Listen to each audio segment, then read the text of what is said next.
खुले। मैं खुले लेकर आता हूँ। मैं लेट हो रही हूँ, मुझे जाना है। अपने बाकी के तो पैसे लेते जाओ। आती हूँ मैं कल। जी ठीक है।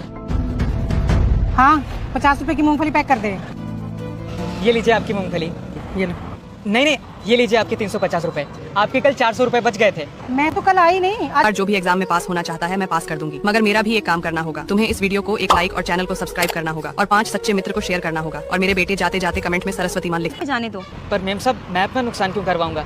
ये लीजिए। तुम क्यों परेशान कर रहे हो? हमें वैसे ही लेट हो रहा है। तुम ये मूंगफली दो मेरी, और ये पकड़ो 200 रुपए, और बाकी के पैसे मैं कल तुमसे लगवा लूंगी। सुनो, 1 किलो मूंगफली कितने की है? जी 200 रुपए की है। ठीक है, जल्दी से पैक कर दो। जी अभी कर देता हूँ।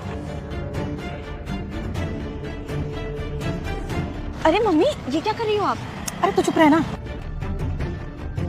ये इतने सारे पैसे ये कहाँ से आ गए? लगता है किसी के गिर गए। मैम साहब, ये लीजिए आपके 1 किलो मूंगफली। और मैम साहब, ये लीजिए आपके पैसे। मेरे पैसे? जी आपके पैसे। मुझे पता है ये पैसे आपके ही हैं। मैंने तो सुबह ही सारी मूंगफली लगाई है, और भला मूंगफली में पैसे कहाँ से आएंगे? ये पैसे जरूर आपसे ही गिर गए हैं। मैं क्यों पैसे गिराऊंगी अपने? और मैं इतने सारे पैसे लेकर नहीं चलती।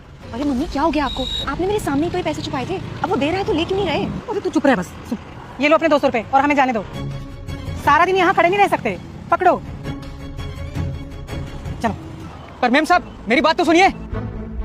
ये सच में मेरे पैसे नहीं हैं। मम्मी, इतना बड़ा नुकसान क्यों करवाया आपने? मैं बताती हूँ तुझे। निकल यहाँ से। अगर मेरे घर में रहना है तो टाइम से ही किराया देना पड़ेगा। साहब, काम धंधा बिल्कुल अच्छा नहीं चल रहा है। कुछ दिन में किराया दे दूंगा। मैं 5 दिन दे रहा हूँ। अगर 5 दिन में मेरा पूरा किराया नहीं दिया ना, तो तेरा सारा सामान रोड पर फेंक दूंगा। जी साहब, मैं पूरी कोशिश करूंगा। इतनी दिक्कतों के बाद भी ये बेजुबान जानवरों को खाना खिलाता है। ये लड़का हमारे ऑफिस के पास पिछले 5 सालों से दुकान लगा रहा है। पहले इसके पापा लगाते थे, जो अब नहीं रहे। और तुझे पता है, मैंने अपने ऑफिस में इस लड़के के बारे में सबको बताकर 5000 रुपए इकट्ठे किए थे, जो कि मैंने इस तक पहुंचा दिए। सच में मम्मी, आपने बहुत नेक काम किया है। मैं भी इस लड़के के बारे में ना अपने ऑफिस